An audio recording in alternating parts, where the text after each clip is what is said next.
नमस्कार दर्शकों, मैं ज्योति ठाकुर आपके साथ और आप देख रहे हैं KRJ न्यूज। खबर उत्तर प्रदेश के बुलंदशहर से। यूपी के बुलंदशहर के खुर्जा में पूर्व ब्लॉक प्रमुख भाजपा नेता विनोद चौधरी की गला रेत कर हत्या।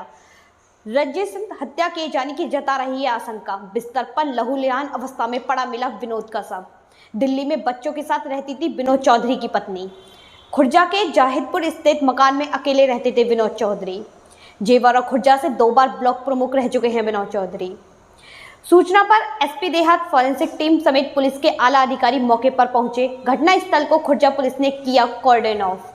खुर्जा नगर कोतवाली क्षेत्र के जाहिदपुर कला में वारदात से हड़कंप।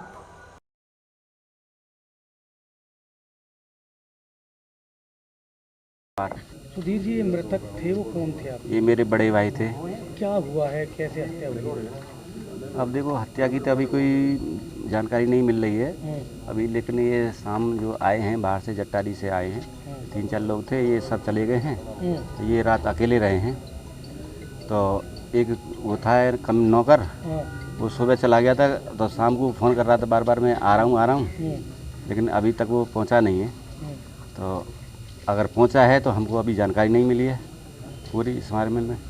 तो और भी अभी हमारे सभी टीम लग रही हैं, ये सब जांच करेंगे। और कैसे हत्या हुई है, क्या मारा है, कैसे लगा? अब कैसे बताए हैं, राजनीति के हत्या है या पैसे के चक्कर में? इनका पैसा का जो फैसला है, एक फैसला भी कराया था इन्होंने, उसमें 20-25 लाख रुपए का वो था मैटर, 19 लाख रुपए उसमें जमा हो चुके थे। तो उसने भी एक बार धमकी दी है इनको कि पैसा दे दे हमारे जो जमा हुए हैं, नहीं तो साले हम तुझे मार दूँगा।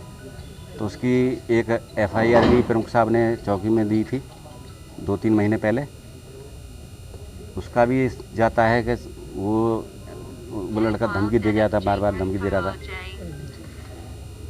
अब हम फिर इससे आगे क्या कहें क्या ना कहें, अब जो अकेले थे, अब यहाँ क्या है। कहाँ से ब्लॉक प्रमुख रहे?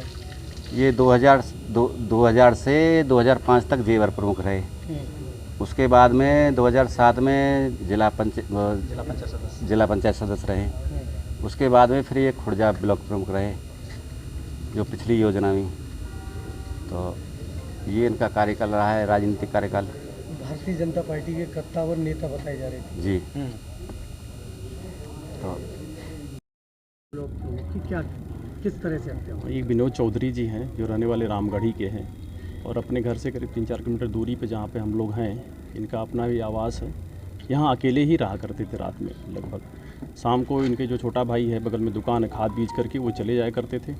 और भी जो इनके साथ एक टेक्नीशियन रहता, वो भी चला जाता। रात को लगभग अकेले रहते थे। आज 112 के थ्रू पहले सूचना आई 9:15 बजे के आसपास कि इनकी हत्या हो गई है। गले पे चोट के निशान हैं। सभी लोग यहाँ पे मौके पर आए, फील्ड में देखा गया है। तो इनसे संबंधित कुछ चीज़ें हमें मौके पे मिली हैं। इनके दोनों मोबाइल फ़ोन भी वहाँ पड़ा था, अभी उनसे भी कुछ चीज़ें निकलेंगी।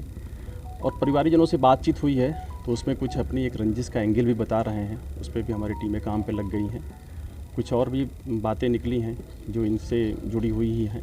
पहले एक प्रकरण हुआ था 2007 में, जिसमें एक हत्या हो गई थी। इसमें ये लोग भी जेल चले गए थे, उसमें सज़ा भी हो गई थी।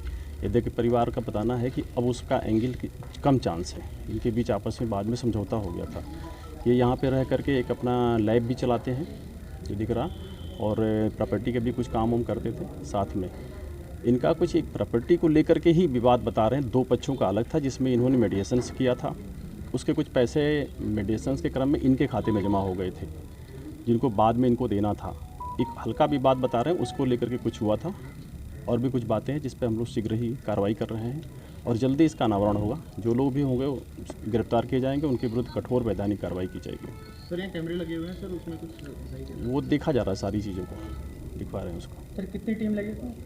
इसमें आपके साथ 5 टीमें लगी हुई हैं अभी तत्काल जो काम कर रही है। हमारी स्वाट भी है, सर्विलांस भी है, फील्ड यूनिट है, और हमारे 3 थाना प्रभारी अभी इमीडिएट लगे।